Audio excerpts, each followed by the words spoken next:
नमस्कार से उत्तर प्रदेश उत्तराखंड देख रहे हैं आप। मैं हूं कुंदन जमयाल।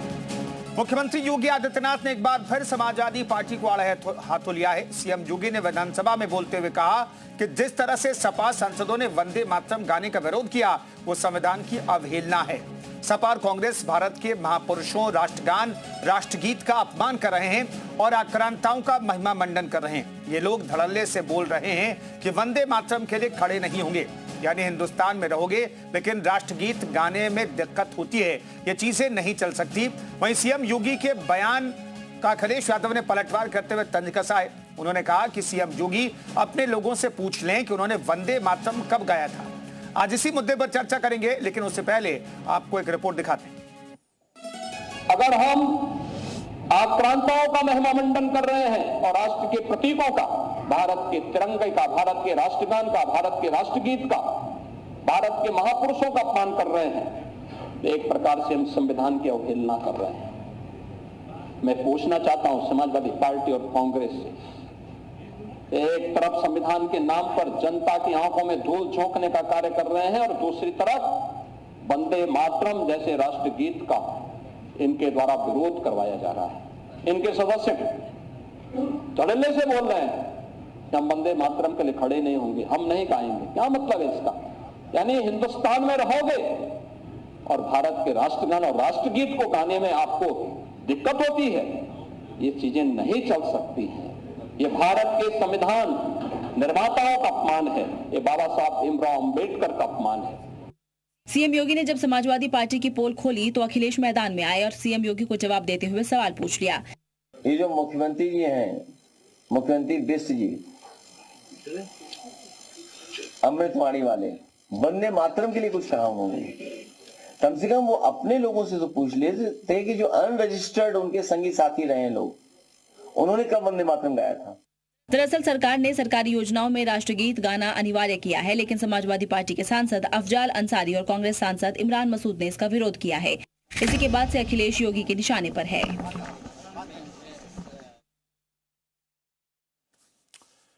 तो कुल मिलाकर के देखें तो वंदे मातरम पर एक बार फिर से विवाद गहरा रहा है और मुख्यमंत्री योगी आदित्यनाथ ने जब इस पर निशाने पर लिया समाजवादी पार्टी और कांग्रेस को, तो इसका जवाब अखिलेश यादव ने दिया है।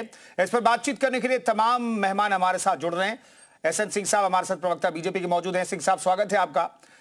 सिंह साहब, आखिर फिर से वंदे मातरम पर लड़ाई क्यों हो रही है? क्यों बयानबाजी का दौर चल रहा है और क्यों कहा जा रहा है कि हम वंदे मातरम गाएंगे नहीं, और इस पर बवाल क्यों हो रहा है? कर कौन रहा है? 150 साल हो गया।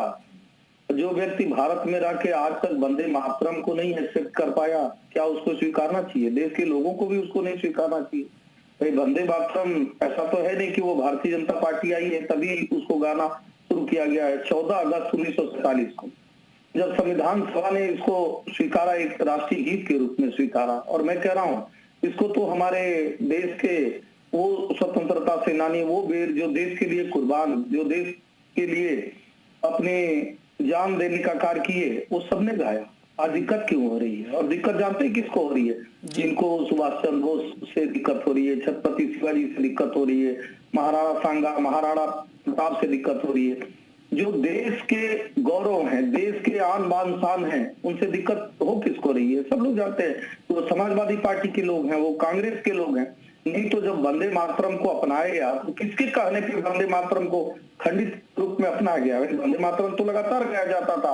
1937 में अगर वंदे मातरम को अस्वीकार किया गया है आधे खंडित रूप में, तो किसने? जिन्ना के कहने पे उनकी पार्टी के जवाहरलाल नेहरू जी ने, और जवाहरलाल नेहरू जी का तो एक कथन है उसमें, उन्होंने सुभाष चंद्र बोस जी को पत्र लिखा और पत्र में उन्होंने कहा कि इससे कुछ दुर्भावना उत्पन्न होती है और कुछ विशेष धर्म के लोग आहत होते हैं। यही पूछा जाएगा भाई उसमें ऐसा क्या है कि आप आहत होते हैं? आज समाजवादी पार्टी आहत हो रही है, कल को कांग्रेस आहत हो रही थी। तो निश्चित तौर पर वंदे मातरम जो एक राष्ट्रीय गीत है, जिसको संविधान सभा ने अंगीकृत किया और अपनाया, इसको हमारे देश के वीरों ने गाया, आज उसको गाने में क्या दिक्कत है? आप मुझे लगता है कि मुगलों की गीत तो गा ही रहे हैं बहुत सारे लोग। सिंह साहब, प्रॉब्लम ये है कि आप एक विशेष धर्म है, उनके मुताबिक ये उनके धर्म के खिलाफ जाता है, इसलिए वो नहीं गाएंगे, और इसलिए जो विरोधी दल है उसका विरोध कर रहे हैं। इतनी अच्छी बात आपने कहा। किसी धर्म के खिलाफ जो है, कोई धर्म में नहीं कहता है कि हम अपने मातृ को नमन नहीं करेंगे। अगर कहीं लिखा है तो आप बता दीजिए। और बहुत सारे धर्मों में तो बहुत कुछ लिखा हुआ है। ये आप को कह दीजिए कि सारे लोग ये कह दें कि अब सूर्य की रोशनी नहीं लेंगे, चंद्रमा से प्रकाश नहीं लेंगे और वायु से हवा नहीं लेंगे, तो ये तो होगा ही नहीं। जब नाच गाना जिस धर्म में मना है, उस धर्म के लोग भी तो करोड़ों लाखों अरबों रुपए नाच गाने से कमा रहे हैं। बहुत सारी चीजें ऐसे प्रतिबंधित है। मुझे लगता है कि सबसे बढ़ चढ़कर हमारे मौलानाओं ने, अच्छे मौलानाओं ने इस बात को कहा कि जो होना चाहिए उसका विरोध हो रहा है, जो नहीं होना चाहिए वो सब लोग अपना रहे हैं। क्यों अच्छा कार्य कर रहे हैं? इसलिए कर रहे हैं कि उनको एक कट्टरता सोच भरनी है, एक ध्रुवीकरण करना है, धार्मिक ध्रुवीकरण। नहीं तो उस समय हमारे जो स्वतंत्रता सेनानी थे वो हिंदू मुस्लिम सिख ईसाई भारतीय थे और संपूर्ण भारतीयों ने इसको अपनाने का कार्य किया। आज पार्टियों में हम बट गए हैं, उस समय हम भारतीय थे, वो सारे भारतीयों ने अपनाया, कौन नहीं अपनाया? क्या उस समय के मुस्लिम इसको नहीं गाए हैं? उस समय भी गाए हैं और आज भी गा रहे हैं। वे सभी लोग गा रहे हैं। विरोध हुआ तभी तो सिर्फ 2 छंद स्वीकार किए गए और बाद में संविधान सभा ने भी 2 ही छंद स्वीकार किए। भाई विरोध हुआ 1937 में कमेटी गठित की गई और उसके बाद तो 2 ही छंद स्वीकार किए गए। तमाम विमान व्यवहार से जुड़ गए। लेकिन सिंह साहब जल्दी से जवाब। 8 पैरा था, 6 पैरे को स्वीकारा गया और वो भी किसी दबाव में स्वीकारा गया। कर्नाटक में एक बैठक चल रही थी, उस बैठक में कांग्रेस के ही राष्ट्रीय अध्यक्ष जो थे वो इस गीत को वहां गुनगुना रहे थे। लेकिन वहां पे कुछ कट्टरवादी सोच के लोग जो भारत में नहीं रहना चाहते थे, जिनको भारत में विषमता नजर आ रही थी, जो कह रहे थे कि धर्म के नाम पे हमको एक देश चाहिए, उन्होंने ये कहा।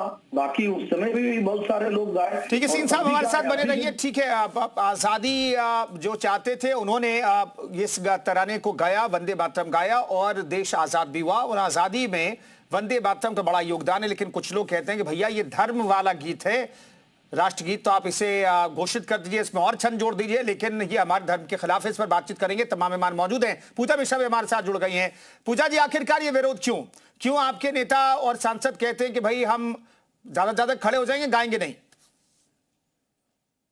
आपको नमस्कार और साथी प्रवक्ताओं को भी नमस्कार जी। और वंदे मातरम को भी आप लोग चर्चा कर रहे थे कि वंदे मातरम फंडामेंटल ड्यूटी है क्या? पहली बात तो वंदे मातरम फंडामेंटल ड्यूटी नहीं है। और दूसरी बात जो है, जब ये अपनाया गया था 24 जनवरी 1950 संविधान सभा में, जब जो है आप सोचिए कि संविधान सभा में कौन कौन थे? रविन्द्रनाथ टैगोर थे, उस वक्त बाबा साहब भीमराव अम्बेडकर थे। जब इस संविधान सभा ने ये तय किया कि हम 2 ही स्टैंजा जो है ऐड करेंगे संविधान में राष्ट्रीय गीत को, और इसको नेशनल ड्यूटी नहीं बनाया। इसको नेशनल ड्यूटी भी बना सकते थे। नेशनल एंथम जो है हमारी फंडामेंटल ड्यूटी है, वो हमें गाना ही है, फंडामेंटल ड्यूटी में भी ला सकते थे। अगर जो नेशनल फ्लैग है हमारा, हमको उसको सल्यूट करना, सम्मान करना, वो हमारा फंडामेंटल ड्यूटी है। जैसे हमारे कुछ फंडामेंटल राइट्स है, वैसे हमारे संविधान ने कुछ फंडामेंटल ड्यूटीज भी दिए हुए हैं। ये जो है जो आपका गीत कह रहे हैं आप, वंदे मातरम राष्ट्रीय गीत को सभी गाते हैं। 2 स्टेंजा पूरे स्कूल में गाया जाता था, सभी गाते थे। भाजपा के लोग बैठ करके जो बड़ा बहस कर रहे हैं वंदे मातरम पे, चाहे गाना नहीं आता हो, पर जो है डिविसिव पॉलिटिक्स करना है, इसलिए जो है वंदे मातरम पे बहस कर लेंगे। माननीय मुख्यमंत्री जी सदन में खड़े होकर कह रहे थे जिसको वंदे मातरम नहीं गा रहा। भाई कौन कह रहा है? इतने सालों से तो स्कूल में गाया जा रहा है, इतने समय से ही गाया जा रहा है। ये भाजपा के आते ही ऐसा क्या हो जा रहा है कि जो है भाजपा कभी सदन में कह रही होगी कि वंदे मातरम लोग नहीं गा रहे। इनके महाराष्ट्र में अब जो भी सिचुएशन हो, इससे पहले क्या नियम था? महाराष्ट्र में इनकी सरकार थी, इससे पिछले पंचवर्षीय में भी इन्होंने सर्वसम्मति से ये पास किया था कि वंदे मातरम जब गाया जाएगा तो विधायक खड़े होंगे, जिनको गाने की इच्छा नहीं होगी वो नहीं गाएंगे, किसी भी पार्टी के हो।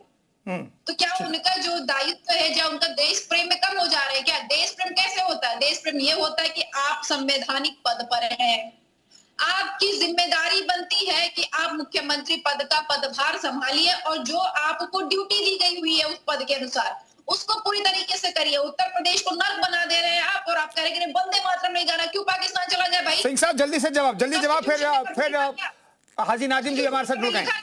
बड़ी अच्छी बात पूजा जी ने 2 सवाल किया। पूजा जी, पहले तो ये जो राष्ट्रीय गीत है वो स्वतंत्रता संग्राम सेनानियों ने गाया था, वो एक प्रेरणा स्रोत की गीत है और 1947 की जो प्रथम सभा थी, आपको जानकारी होनी चाहिए, प्रथम सभा ने इसको अपनाया। दूसरी बात मैं कहूंगा, भाई संविधान सभा ने तो बहुत कुछ नहीं अपनाया था। संविधान सभा ने तो नसबंदी को नहीं कहा था कि खुलेबंदी कर दीजिए, दूसरे को नसबंदी कर दीजिए। संविधान सभा ने तो पंथ निरपेक्ष कहा था, धर्म निरपेक्षता तो कहा नहीं था। संविधान सभा ने तो कहा था कि कोई भी अब धर्म के नाम पे एक देश लिया जा चुका है। संविधान सभा ने खुद बाबा साहब ने कहा किसी धर्म के नाम पे कोई इंस्टीट्यूशन नहीं बनेगा। तो धर्म के नाम पे जामिया मिलिया क्यों बन गया, अलीगढ़ विश्वविद्यालय? क्योंकि आपको जो सूट करता है वो अच्छा लगता है, लेकिन ये अच्छे नहीं लगते हैं आपको। बाबर, हुमायूं, अकबर, जहांगीर, शाहजहां सूट करते हैं तो अच्छे लगते हैं। भाई संविधान सभा ने बहुत चीजों को नहीं कहा, लेकिन आपने अपनाया। संविधान सभा ने तो ये भी नहीं कहा कि किसी की जमीन को आप कब्जा कर लीजिए और बाद में उसमें संशोधन करके करिए, एक वर्सी पैक्ट किया दीजिए कि नहीं आप उसको ले ही नहीं सकते। तो जो जिस विचारधारा का होगा उसको अपनाएगा। आज राष्ट्रवादी विचारधारा की सरकार है।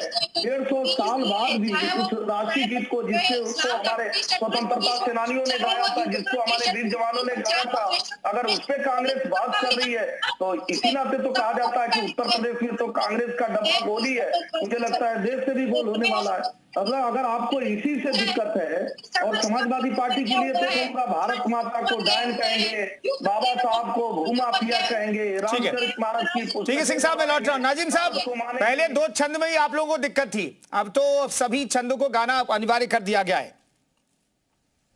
हाँ कुंदन जी, मेरी आवाज आप तक आ रही है? जी हाँ कुंदन जी, देखिए हम तो अपने राष्ट्रगीत का बड़ा सम्मान करते हैं, दिल से सम्मान करते हैं कुंदन जी। और देखिए यहाँ पे बंकिम चटर्जी के जिस तरीके से यहाँ पर राष्ट्रगीत का मामला आया, और मगर एक चीज और यहाँ पर हम लोग सुन रहे थे, कह रहे कि देखिए राष्ट्रगीत को पढ़ने के बाद हमारे देश के लोगों ने किस तरीके से जो उनके अंदर एक देशभक्ति जागी थी, देश को आजाद कराया था। भाई उन्होंने तो फांसी के फंदे चूक लिए, लेकिन बंकिम चटर्जी का जो है उनका प्रमोशन होता चला गया। भाई ऐसा कैसे? यानी कि जो राष्ट्रगीत गा रहे हैं वो तो फांसी के फंदे पे झूल रहे, और जिन्होंने लिखा है उनका प्रमोशन हो रहा है। और रही बात यह, अभी यहाँ पर सिंह साहब एक बात कह रहे थे कि देखिए धर्म के आधार पर यहाँ पर एक देश का बंटवारा हो गया। भाई यही तो मुसलमानों के ऊपर जाती हुई है कि ये धर्म के नाम पर जो बंटवारा हुआ। भाई ये जो जिन्ना है, जिन्ना के पूर्वज रिश्तेदार तो आज भी गुजरात के अंदर उसी समुदाय के अंदर है, लेकिन जिन्ना ने जिस तरीके से मुसलमान बनकर मजहब इस्लाम को अपनाकर जिस तरीके से भारत के अंदर एक उत्पाद मचाकर एक पाकिस्तान के रूप में भारत के टुकड़े करवा दिए, तो भाई ये तो बड़ी शर्मनाक हरकत थी। भाई हम तो उसके खिलाफ पड़े थे, ऐसे थे क्योंकि वो दिन जो था वो काला इतिहास था जो हमारे भारत के टुकड़े हुए, लेकिन फिर भी उसका जिम्मेदारी मुसलमानों पर करी जाती है। लेकिन जिन्ना की जो बेटी थी वो महाराष्ट्र के अंदर एक वाड़िया परिवार थे, उनके साथ उनके शादी हुई, यानी बेटी तो भारत के अंदर और पिता पाकिस्तान के अंदर। यही तो एक जुल्म भारत के अंदर हुआ है भारत के मुसलमानों को लेकर के भी। हाँ जी, देखिए आज भी हमें उसी बात पर रोका जाता है कि देखिए आपने धर्म के आधार पर एक पाकिस्तान देश ले लिया। अरे जिन्ना ने लिया जो गुजरात से था, उसके परिवार वाले जो घर रिश्तेदार वो आज भी उसी समुदाय से, वो मुस्लिम नहीं है, लेकिन नाम यहाँ पर आता है कुंदन जी मुस्लिम समाज का। और रही बात है कि राष्ट्रगीत का हम कल भी सम्मान करते थे, आज भी सम्मान करते हैं और इंशाल्लाह हमेशा सम्मान करते रहेंगे। और जो लोग अगर ये कहते हैं कि भाई आपको राष्ट्रगीत बोलना पड़ेगा, तो भाई इसका एक प्रोटोकॉल है, प्रोटोकॉल के तहत जहां पे भी होगा तो वहां पे हम अपने राष्ट्रगीत का सम्मान करते हुए खड़े हो जाएंगे। लेकिन अगर आप चलते फिरते में अगर किसी से ये कह दो कि जी आपको तो बोलना पड़ेगा, अगर नहीं बोलेंगे तो उसके साथ मारपिटाई होगी, तो ये तो देश के अंदर नहीं चलना चाहिए कुंदन जी। नहीं, ये तो हो भी नहीं रहा, ये तो कहीं नहीं हो रहा। एक दो घटनाओं को छोड़ दें तो ये तो कहीं नहीं हो रहा, किसी भी मसले पर नहीं हो रहा। हमारे साथ सदगुरु हरिशंकरानंद पुरी जी मौजूद हैं, पीठाधीश्वर हैं। पीठाधीश्वर जी हमारे साथ मौजूद हैं, आवाज मिल रही होगी सदगुरु जी को। महाराज जी, मैं जानना चाहता हूं ये जो विवाद है आप किस तौर पर देखते हैं, और क्या पहले ही चूंकि राष्ट्रगीत को लेकर के विरोध हो रहा था, लोग तो यहां तक कह रहे थे सर कलम करवा लेंगे लेकिन वंदे मातरम नहीं गाएंगे, अब तो सरकार ने उसमें बाकी चीजें और भी जोड़ दी और कुछ लोग राष्ट्रगीत गाने के लिए तैयार नहीं है। महाराज जी क्या कहेंगे?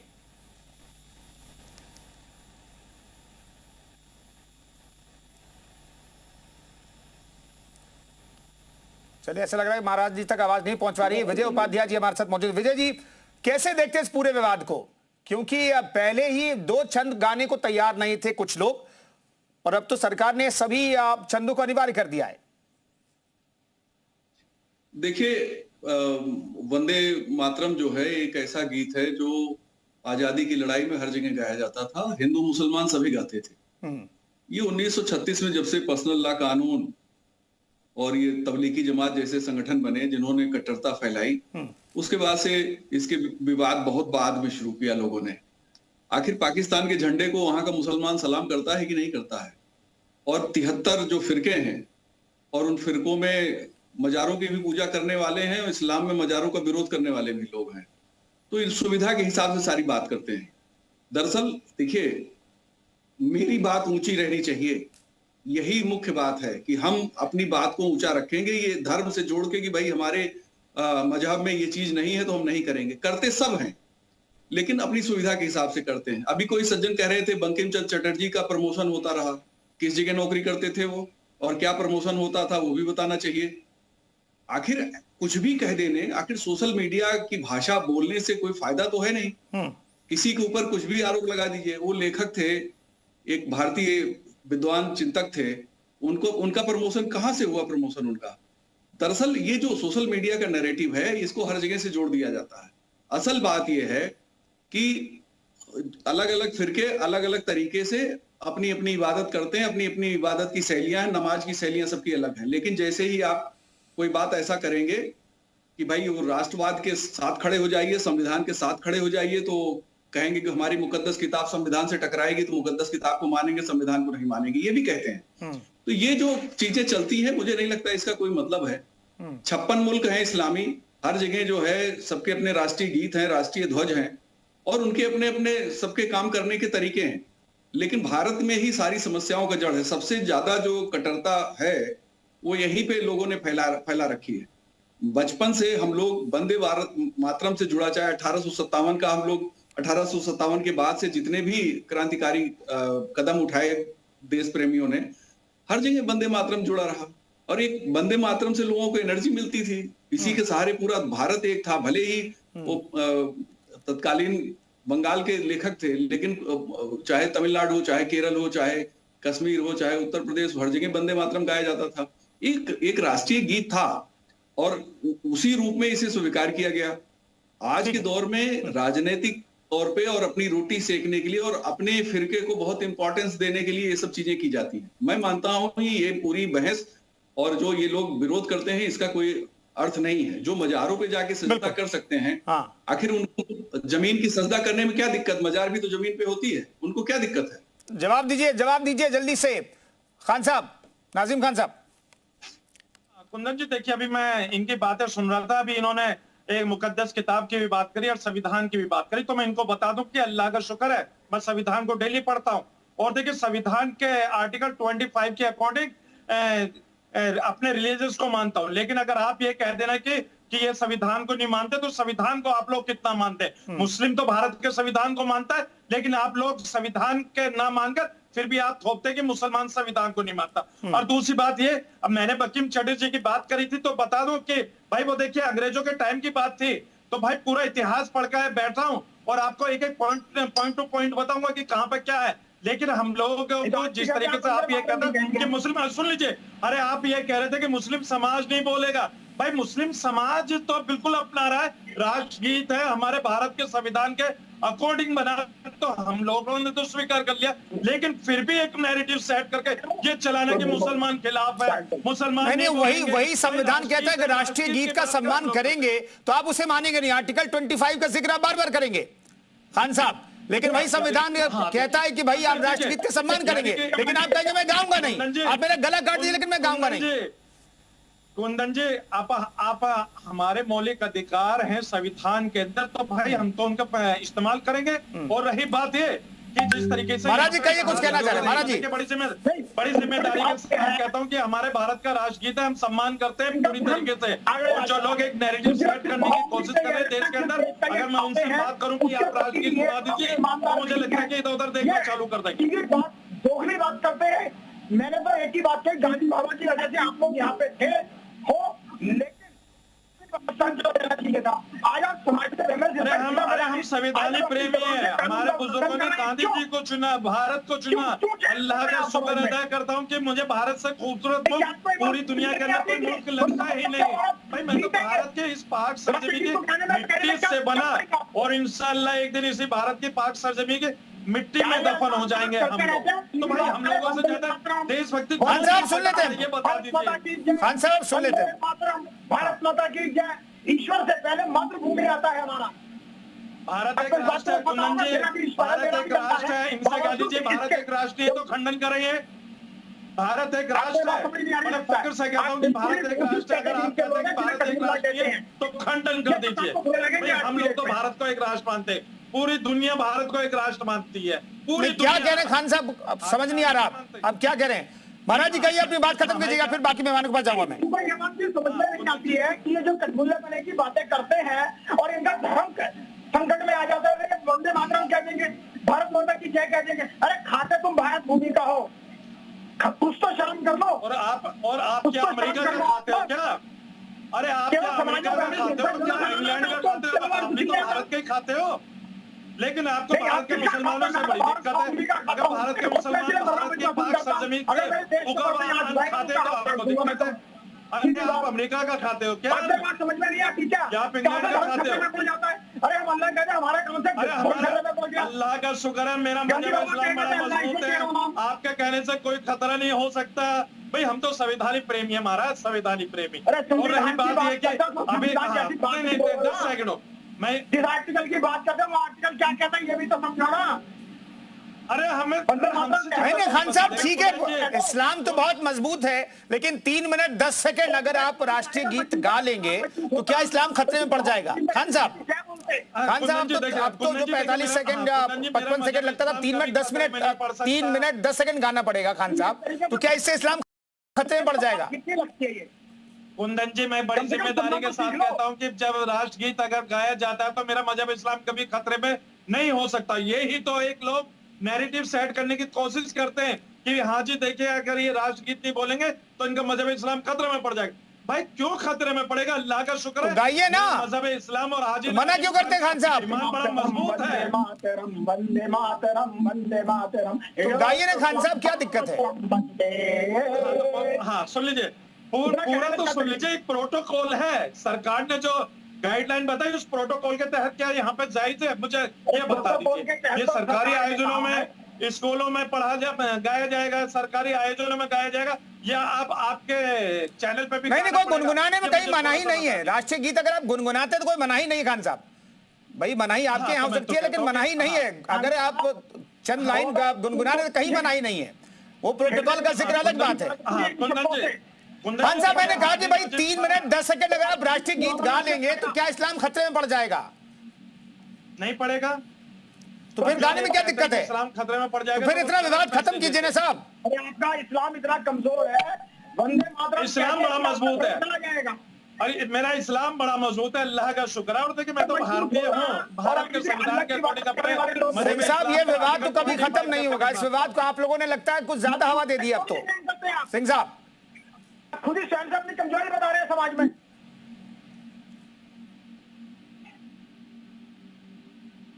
नहीं आपने बात समझ में आ रही है? सिंह साहब की आवाज दीजिए पीसीआर। सिंह साहब कह रहे हैं हम लोग तो आधे घंटे से बैठे हुए हैं आपके सवाल का उत्तर देने के लिए कि कुंदन जी सवाल पूछे हम जवाब दे।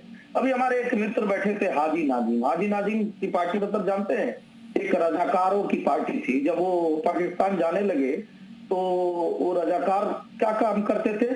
जो भारत के स्वतंत्रता सेनानी थे उनके ऊपर गोली चलाते थे, जो भारत के सैनिक थे उनके ऊपर गोली चलाते थे, और भारत का बंटवारा हो जाए, भारत में विलय के प्रस्ताव को ठुकराते थे। तो रजाकारों की पार्टी का कोई प्रवक्ता यहाँ बैठेगा तो भारत माता की जय कैसे बोलेगा? एक बात। दूसरी बात, आज ये सबको जानकारी होनी चाहिए, एक रेफरेंडम हुआ पूरे भारत में और अधिकांश मुसलमानों ने कहा कि धर्म पे आधारित हमको अलग देश चाहिए। तो धर्म पे आधारित जो है वो एक देश मांगा गया। आप सुनिए, आपके बीच में बोला नहीं, अब सुन लीजिए। और तीसरी बात मैं कह रहा हूं, अभी धर्म पे आधारित एक देश मांगा गया और बाबा साहब ने कहा, मैं नहीं कहा, बाबा साहब की किताब को उठा के देख लीजिए। बाबा साहब ने कहा 150 वर्ष नहीं 500 वर्ष बाद भी बहुत सारे मुसलमान ऐसे होंगे जो बाबा साहब के संविधान को नहीं मानेंगे। वो कहेंगे कि हम संविधान दोनों तीनों टाइम पढ़ते हैं, लेकिन भारत माता की जय का जब कहेंगे यही दे दीजिए, भारत माता की जय बोल दीजिए, वंदे मातरम बोल दीजिए, बोलने में क्या दिक्कत है? बोलना चाहिए। आप नहीं बोलेंगे भारत माता की जय बोलिए, वंदे मातरम बोलिए, नहीं बोलेंगे क्योंकि हम जानते हैं इसी को कहते हैं अल्तकिया, कहना कुछ और है करना कुछ है। लेकिन मैं एक चीज कुंदन जी जरूर कहूंगा कि देखिए इसमें इस समय देश में लाखों करोड़ों लोग भारत माता की जय बोलने के लिए तैयार हैं, वंदे मातरम की जय बोलने के लिए तैयार है। 150 साल हो गया वंदे मातरम को, और आज भी बहुत सारे लोगों को समझाना पड़ रहा है कि नहीं आप वंदे मातरम बोलिए, तो मत बोलिए, आपको जनता ऐसे ही किनारे लगा देगी। और जो वंदे मातरम बोलेंगे उसका जयकार होगा, और जो औरंगजेब और अंग्रेजों का जयकार बोलेंगे उनका नहीं होगा। अभी हमारी बहन कांग्रेस की कह रही थी यूं जो है वो भारत का तो था नहीं, वो तो अंग्रेज ही था। अंग्रेज जो बीज भारत में बोते थे वो बंटवारे का बीज बोते थे। उन्होंने उन्होंने कांग्रेस नाम की एक पार्टी रखी कि कैसे भी बंटवारे करिए। वो बंटवारा कैसे कैसे किए, एक की खुलेबंदी कर दिए, दूसरे की नसबंदी कर दिए। एक की धार्मिक यात्रा पे छूट दे दिए कि आप हज करने जाइए 2 लाख मिलेगा, दूसरे को नहीं। एक को कहे कि आप अपनी धार्मिक शिक्षा दे सकते हैं, दूसरी नहीं। अभी इन्होंने कहा अरे भाई आर्टिकल 25 कब ऐड हुआ, जानकारी है आदिल नाजिम 25, 26, 27 कब हुआ, और उसी में आप दूसरे को कहेंगे कि नहीं। तो आप कह रहा हूं मौलिक अधिकारों में कुंदन जी सबसे बड़ा अधिकार मौलिक अधिकार समानता का अधिकार। आप कहेंगे नहीं हम समानता के अधिकार को नहीं मानेंगे, हमको प्राइवेट चॉइस और प्राइवेट राइट चाहिए। तो प्राइवेट चॉइस और प्राइवेट राइट वाली सरकारें थी जो संविधान को भी 27 बार बदलने का कार्य की। भारतीय जनता पार्टी की सरकार, भारत की सरकार, जनता की सरकार। पूजा जी, क्या विरोधी दल वंदे मातरम और राष्ट्रीय गीत का सम्मान नहीं करते? आपको नहीं लगता कि ये भाजपा सरकार आने के बाद में पोलराइजेशन वाली चलने लग गई? विरोधी दल का जन्म आज तो हुआ नहीं है, आज हम विरोधी दल हैं। पहले सदन दल हुआ करते थे, और वंदे मातरम हमेशा से स्कूलों में गाया जाता था। मुझे लगता है जो भी स्कूल गया उसने वंदे मातरम गाया ही है, वो छंद गाए ही है, वो सुबह में असेंबली में गाया हुआ है। लेकिन मैंने जवाहरलाल नेहरू जी का एक कोट किया, मैंने जवाहरलाल नेहरू जी का एक कोट पढ़ा। जवाहरलाल नेहरू जी ने कहा था इसके पढ़ने से वैमनस्यता बढ़ेगी। वो कौन सी लाइन है जो वैमनस्यता बढ़ा रही है? वो कौन सी लाइन है जो वैमनस्यता बढ़ा रही है? कृपया आप बता दें इस चैनल पर, बड़े जागरूक जनता इस चैनल को देख रही है। जवाहरलाल नेहरू जी ने जो कहा कि वंदे मातरम गाने से एक विशेष धर्म के लोगों को धक्का पहुंचेगा, कौन सी लाइन है जिससे धक्का पहुंच रहा? तब भी ये जो है बंगाल और जब खान अब्दुल गफ्फार खान गा रहे थे तो नहीं धक्का पहुंच रहा था, मौलाना आजाद गा रहे थे तो नहीं धक्का पहुंच रहा था। मतलब जब हिंदू मुसलमान सिख ईसाई सब मिलकर गा रहे थे तो धक्का। यही तो पूछा जा रहा, दोबारा पूछूंगा, तीसरी बार पूछूंगा, चौथी बार पूछूंगा, बार पूछूंगा कि जवाहरलाल नेहरू जी कौन सा ऐसा, कौन सी ऐसी पंक्ति थी, कौन सा ऐसा लाइन था जिसको उन्होंने कहा कि ये मुसलमानों को धक्का पहुंचेगा? वो कौन सी लाइन है भाई? और यहाँ पर बैठ करके मुझसे पहले जो है महंत भी आप बैठा रखे हुए हैं, उनकी वाणी देखी। मैंने कहा भाई साहब ये कौन से महंत है भाई, किनकी वाणी की सत्यानाश हो रखी हुई है। महंतों की वाणी बहुत शुद्ध और विचार शुद्ध होते हैं, वो क्रोध नहीं करते हैं कि किस तरीके की वाणी। राहुल गांधी जी को समझाइए ना। राहुल गांधी जी कहते हैं हिंदू लड़के लड़की छेड़ने जाते हैं, ये राहुल गांधी जी को समझाइए। हिंदू तो आतंकवादी होता है, हिंदू तो बोको हराम से भी खराब है। बना रखा है समझ नहीं है कि मुझे कब कहाँ क्या बोलना चाहिए। युवा बेरोजगार नाटक करवाना और ड्रामा करवाना, इसमें राहुल गांधी नंबर 1 आदमी है। देश में थोड़ा सा कोई मुद्दा मिल जाए शुरू हो जाएंगे, यही हालत है। हमको मुसलमान भाजपा की प्रवृत्ति हो रखी है। अच्छा, आपकी जहाँ सरकार है, आपकी जहाँ यहाँ पे बात हो रही है वंदे मातरम की। मैं अपने देश को हृदय से प्रेम करते हुए सलूट भी करता हूँ और वंदे मातरम गाने के लिए प्रेरित करता हूँ। इससे देश में देशभक्ति बच्चे के अंदर एक बार फिर से आज हमारा समाज आप जैसे लोगों की वजह से टूट रहा है। क्यों आप छूट डाल रहे हैं समाज में? क्या तरीके हैं आपके लिए? आप लोगों बाबा साहब भीमराव अम्बेडकर जी की शव यात्रा यहाँ पे ऐसे कहते हैं बाबा साहब को दुआई आप देते हैं, बाबा साहब का संविधान को नमन है हमारा।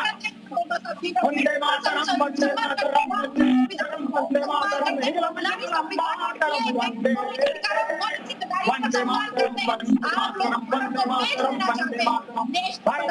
ठीक है पूजा जी, आ रहा हूँ महाराज जी, मैं लौट रहा हूँ। विजय जी, दरअसल बात वहीं पर आती है कि भाई आपने बदलाव कर दिया, आजादी से पहले 2 छंद को स्वीकार किया आपने, लेकिन फिर भी मुसलमान गाने के लिए तैयार नहीं थे और कह रहे थे भाई गला कटा लेंगे, गर्दन कटा लेंगे, लेकिन गाएंगे नहीं। तो अभी सभी 6 छंद अनिवार्य कर दिया गया, तो सही फैसला है फिर भी। विजय जी पूरा तो राजगीत सुन लीजिए उनसे। नेहरू की आप बात करते हैं, कुछ लोग पॉलिटिक्स करते हैं और सेपरेशन में भरोसा करते हैं। इस्लाम में भी बंटवारा करने की कोशिश बहुत होती है, इसीलिए फिरकों में बट गया। तो देश के भीतर भी जिनकी मेंटालिटी है, अब जैसे खान साहब कह रहे थे हमें कोई आपत्ति नहीं है, बिल्कुल सही कह रहे थे, बहुत से लोग ऐसे हैं जिनको आपत्ति नहीं है, लेकिन बहुत से कुछ जो समाज की रहनुमाई का दावा करते हैं वो सबसे ज्यादा बढ़ चढ़ के बोलते हैं। उन्हें लगता है कि वो जो कह रहे हैं वो उससे बंटवारा होगा, उनके पक्ष में वोट लामबंद होंगे। तो इस तरह के भी लोग हैं, लेकिन इनका परसेंटेज इतना ज्यादा नहीं। इसलिए जो भारतीय मुसलमान हैं उसमें जो टीवी चैनल पे नहीं आ सकते, जो मीडिया में नहीं आ सकते, वो बहुत से लोग हैं जो स्वीकार करते हैं, बहुत से हैं जो नहीं स्वीकार करते। चूंकि यहाँ भी अलग अलग तरीके की अवधारणाएं हैं भाई। जो एक उत्तर प्रदेश में तो सबसे ज्यादा बरेलवी हैं, जो धरती की पूजा ही करते हैं, क्योंकि वो कहते हैं हमारे बुजुर्ग इस धरती में दफन है। तो मैं तो यही मानता हूँ, माँ तुझे सलाम कहने में कोई आपत्ति तो है नहीं। जी ठीक है, बहुत बहुत धन्यवाद तमाम मेहमानों के चर्चा में शरीक होने के लिए। तो वंदे मातरम को लेकर के अभी भी आर पार की लड़ाई जारी है। जो विरोधी पक्ष है वो मुस्लिमों के साथ खड़ा दिखाई दे रहा है। कुछ मुस्लिम संगठन है, कुछ मुस्लिम चेहरे हैं, वो कह रहे हैं कि हम तो वंदे मातरम कतई नहीं गाएंगे। इस पर आज हम चर्चा कर रहे थे, सभी पक्षों को सुन रहे थे। फिलहाल रुकेंगे एक बहुत ही छोटे से ब्रेक के लिए।